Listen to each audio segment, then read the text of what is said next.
It's very important for evangelicals to stand with Israel because this is the land of the Bible. This is our biblical heritage.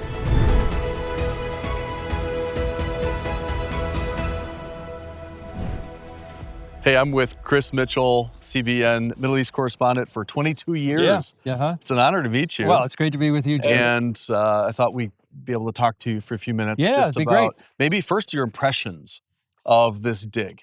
Well, I first came out here many years ago before any of this excavation was going on. So when you come out here and you see what has been done in the last several years, it's incredible. And it's like literally walking back into the Bible. You're sitting where Eli was. We don't want to fall back like he did, Right. but this is where Hannah was. This is where Samuel was when he heard the voice of the Lord. The tabernacle, perhaps, they've discovered, it really is literally walking back into the Bible. You live here. Yeah. You're very accustomed to news stories and, being able to travel the country and to enlighten evangelicals on what's happening here in country. And we appreciate that work, your love for Israel. So when you are able to get out and go to these sites, is it enriching to you personally to see these things, and does it enhance your faith? Both. It enriches me, the experience. As I'm out here, we've been out here since early morning, and I would like to be one of the volunteers that would come out here for a few weeks and dig. It looks like, first of all, the camaraderie looks like amazing, and they just get along so well. They really describe it like a family. That's one thing. I would love to do that. It does enrich my faith. Over the last 22 years, Shiloh is a prime example of some of the amazing archaeological discoveries that have gone on in the last couple of decades. The city of David is another one where they've discovered the pool of Siloam that had been hidden for years. They've discovered the road that leads from the pool all the way up to the Temple Mount. I mean, this is the place where Jesus would have walked, where some Jews, ritually purified themselves and then went up to the Temple Mount. Another one that I love is Magdala, up in on the shores of the Sea of Galilee, where they've discovered a 2,000-year-old synagogue that was covered for about 2,000 years with just about 18 inches of dirt. Almost definitely a place Jesus would have preached at. The priest up there, Father Kelly, says they don't know for sure because they've lost the videotape, but it's almost certain that the Bible comes to life in Magdala, city of David, or Shiloh. It's just an incredible experience. And I seem to think that there's something special about this, about the archaeologically that sites that have been uncovered. I feel like it's just verifying the Bible. It increases our faith. And I just feel somehow all of these excavations throughout the land of Israel are something that the Lord himself is just revealing for us for such a time as this. Pat Robertson just passed away. CBN has always, Pat, had a love for Israel and support for the Jewish people. So I'm assuming that will continue. It seems like that will.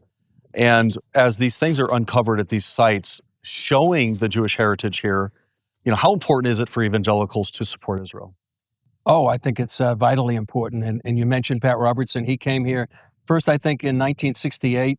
He felt the Lord said to him at the time, "You've made mistakes other places. Don't make mistakes here." Then in 1974, he had just interviewed then Prime Minister Yitzhak Rabin. And he felt a sadness during that interview because he felt through the Prime Minister, the isolation of not only Israel's leader at the time, but the nation itself. There on the Mount of Olives in 1974, he went out and looking over the city of Jerusalem, he made a vow to the Lord that he would always stand with Israel and all the organizations that he established. And I believe he kept that vow until he passed away just a little bit ago. And I think CBN will continue that through his son, Gordon, who has a passionate love for Israel.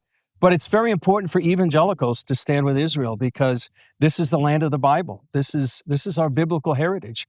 This is their spiritual patrimony is the same as ours. I mean, when we come to Shiloh, these are our prophets. These are our heroes. And here we are in 2023 and beyond. I think many times the Jewish people, because of anti-Semitism and many times anti-Zionism, are isolated and alone. And I think because they are the chosen people, we need to stand with God's people and in God's land. So that's very important, vital for evangelical Christians to stand with Israel. I think the modern nation of Israel has to be declared a miracle. There's no other explanation of how these people could have come back to this land with a dead language, and they were scattered. But the Bible predicted all of this. Mm-hmm. So there's a blessing to those that bless Israel. There's a cursing to those that don't.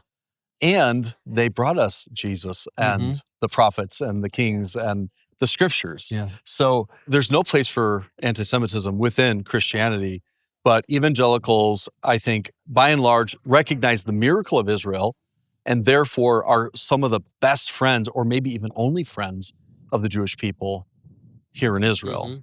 So again, let's continue that tradition. And I know that you're committed to that. 22 years of telling the story. You know, you're just telling the story. Probably not trying to take sides per se, but this is the story. You know, Joshua was here. Exactly. And Eli, you know, it happened. This is their land. This is the heartland. Yeah. I don't know that we should call it the West Bank.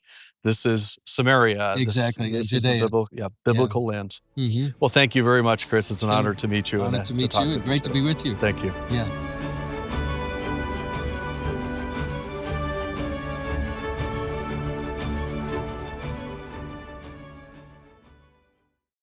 Hey, I hope you enjoyed our program on YouTube.